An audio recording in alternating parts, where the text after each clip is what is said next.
रिया चक्रवर्ती का बयान अब दर्ज हो गया है ईडी में। सबसे लंबी पूछताछ ईडी ने रिया चक्रवर्ती से ही की। रिया चक्रवर्ती के अलावा पूछताछ के लिए वहां पर उनके भाई को भी बुलाया था और उनकी मैनेजर को भी बुलाया गया था।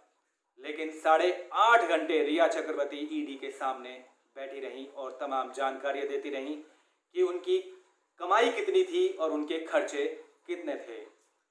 और ये सुनने में आया है, जानकारों की माने तो ईडी ने उनकी 5 साल की आईटीआर यानी इनकम टैक्स रिटर्न मांगी है। जानना चाहा है कि उनकी इनकम कितनी थी और उन्होंने टैक्स कितना भरा और उनके खर्चे कितने थे। ये तमाम जानकारियां उनको अब देनी है। और इस बीच जो खबरें आई वो भी काफ़ी हैरान कर देने वाली थी जब रिया ईडी के दफ्तर में मौजूद थी। रिया चक्रवर्ती की साल 2018 और 19 की आईटीआर सबके सामने आ गई।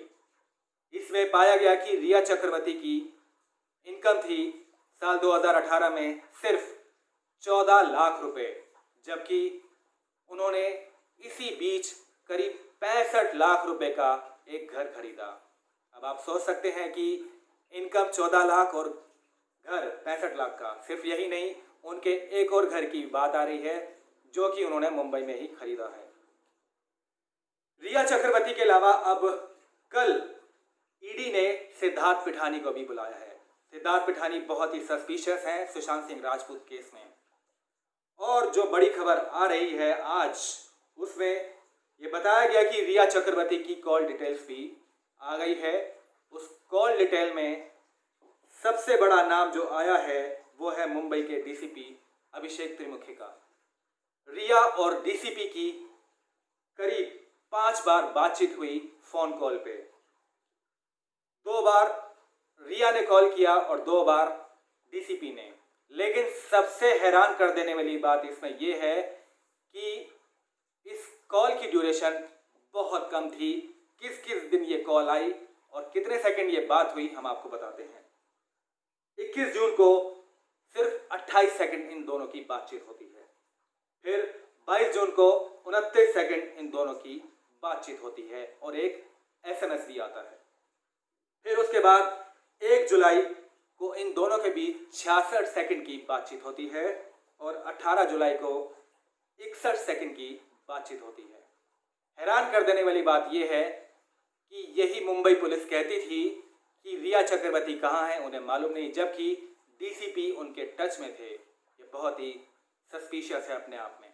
और अगर पुलिस कहे कि वो उनसे कोई पूछताछ कर रही थी तो ये बताइए आप कि 28 सेकंड या फिर 29 सेकंड या फिर 66 सेकंड में कौन सी पूछताछ होती है। कहा यह जा रहा है, जानकारों की माने तो मुंबई पुलिस पूरा साथ दे रही थी रिया चक्रवर्ती का। और एक और जो बड़ी खबर आई है वो भी आपको बता दें कि सुशांत सिंह राजपूत के वकील विकास सिंह ने बताया कि सुशांत सिंह मामले में अगली सुनवाई सुप्रीम कोर्ट में 18 अगस्त को होगी। और ये भी कहा जा रहा था कि बॉम्बे हाई कोर्ट में एक याचिका दर्ज की गई कि बिहार पुलिस की जो सिफारिश है सीबीआई के लिए वो जायज़ नहीं है, उसको नकारा जाए। लेकिन बॉम्बे हाई कोर्ट ने इसकी भी डेट टाल दी है। इसकी सुनवाई 21 अगस्त को होगी। पहले सुप्रीम कोर्ट में सुनवाई होगी सुशांत मामले में, उसी के बाद इसकी सुनवाई की जाएगी। तो ये तमाम बातें थी, तमाम बड़ी बातें थी आज की जो हमने आपको बताई।